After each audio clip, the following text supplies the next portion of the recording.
News voice, जो हर खबर से आपको कराए रूबरू। नमस्कार, मैं अंजना और आप देख रहे हैं न्यूज वॉइस। आइए शुरुआत करते हैं आज की बड़ी खबर से। हरियाणा में विधानसभा चुनाव होने में अभी करीब 1 साल का वक्त बाकी है, लेकिन मौजूदा सरकार के 9 साल का कार्यकाल पूरा होने के तुरंत बाद नेताओं में वार और पलटवार का सिलसिला अभी से शुरू हो गया है। बात रेवाड़ी की करने लगे तो भाजपा नेता जहां एक और अपनी 9 साल की उपलब्धियों का बखान कर रहे हैं, तो वहीं कांग्रेसी विधायक और नेता सरकार की नाकामियों को उजागर करने में पीछे नहीं है। इसी के चलते कल रेवाड़ी के भाजपा कार्यालय में आयोजित प्रेस वार्ता के दौरान भाजपा के वरिष्ठ नेता एवं पीपीपी के स्टेट कोऑर्डिनेटर सतीश खोला ने सरकार की उपलब्धियां गिनाते हुए स्थानीय विधायक चिरंजीव राव को आड़े हाथों लिया और रेवाड़ी से कांग्रेसी विधायक चिरंजीव राव को दो टूक कहते नजर आए और बोले कि सरकार उसके बाप या दादा की नहीं है, सरकार हमारी है और जनता ने बनाई है। पक्ष का विधायक तो हमारी सरकार में बनी सड़कों का उद्घाटन कर कोरी वाहवाही लूट रहा है, ऐसे में उसका यह दावा ठोकना बेईमानी है।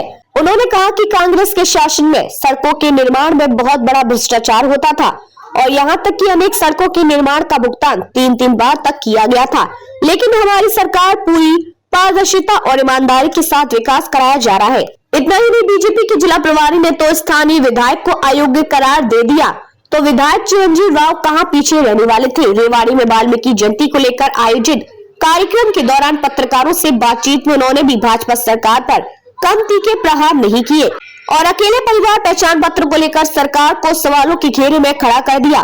तो आइए सुनते हैं पक्ष और विपक्ष के नेताओं की जुबानी। पिछली सरकार में रेवाड़ी में 50 ऐसी सड़कें थी जिसकी एक ही सड़क का 3 बार भुगतान हुआ, उसके खिलाफ मुकदमा दर्ज हुआ। हमारी सरकार में ये ठीक है कि शहर में गड्ढे हैं, सड़कें कम बनी हैं, उसका बजट हुआ है 86 सड़कें रेवाड़ी शहर की मंजूर हुई है जो अब बनने जा रही है, लेकिन भ्रष्टाचार 0 है। कोई आदमी शहर में ये नहीं कह सकता कि एक सड़क का 2 बार भुगतान हुआ हो। और हम उस समय में ऐसी सड़कें थी जो एक सड़क का 3 बार भुगतान हुआ। इसलिए करप्शन मुक्त सरकार हमने दी है।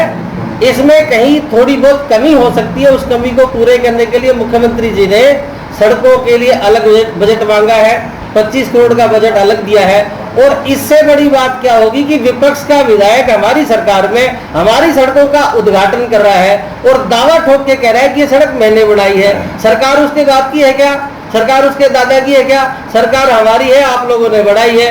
उसका उद्घाटन कांग्रेस का एमएलए कर रहा है। इससे बड़ा विकास क्या हो सकता है? और उस सड़क में 1 रुपए का भी भ्रष्टाचार नहीं है। यही हमारी सरकार की सबसे बड़ी उपलब्धि है। दूसरी रही बात, यहाँ पर जो विधायक है कांग्रेस पार्टी से, उसकी अयोग्यता है कि अपने हिस्से की मांग, देखिए कुछ एक चीजें होती, कोई प्रोटोकॉल है, कोई सिस्टम है, वो विधानसभा में खड़े होकर के अपना मांग पत्र रखे, अपनी बातें रखे, तब जाकर के चीजें उजगार होती है।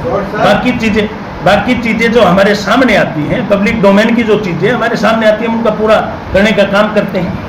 सर बड़ा दुर्भाग्य भी है।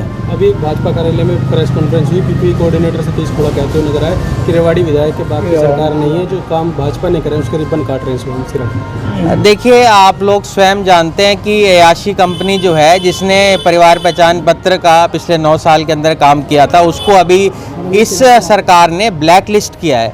तो इनकी करनी और कथनी में क्या फ़र्क है, ये तो हम सब जानते हैं। जब आप ये बात मान रहे हैं कि जिस कंपनी ने गलत काम किया उसको आपने ब्लैक लिस्ट तो कर दिया, पर उसके काम को बदलाव करने का काम कौन करेगा? और मुझे लगता है कि हम उन्हीं कामों का शिलान्यास या लोकार्पण कर रहे हैं जो मेरे कार्यकाल के दौरान हुए हैं। विधायक कह रहे हैं कि हमारी सरकार 9 साल की जो सरकार का कार्यकाल है, उपलब्धियां गिना रहे हैं, आप क्या कहें? देखिए, उपलब्धियां तो इनकी ये रही है कि बेरोजगारी के अंदर आज हरियाणा नंबर 1 है। आज आप देखेंगे कि शहर में कहीं भी चले जाएंगे कितनी ज़्यादा गंदगी है। आज भ्रष्टाचार जो है अपने चरम के ऊपर है इस प्रदेश के अंदर, ये हम सब के सामने है। आज कर्ज में पूरी तरीके से डूबा हुआ है हमारा ये प्रदेश। इन्होंने वादा किया था कि एम्स बन जाएगा, आज 9 साल बीत जाने के बाद भी वो एम्स नहीं बन पाया। रेवाड़ी की आप बात करेंगे, ना हमारा रेवाड़ी का बस स्टैंड बना, ना धावड़ा का बस स्टैंड बना। तो मुझे लगता है कहने को तो इनके पास बहुत कुछ हो सकता है, पर पिछले 9 साल में यहाँ की जनता जानती है कि इन्होंने। तब तक के लिए नमस्कार और देखते रहिए न्यूज वॉइस।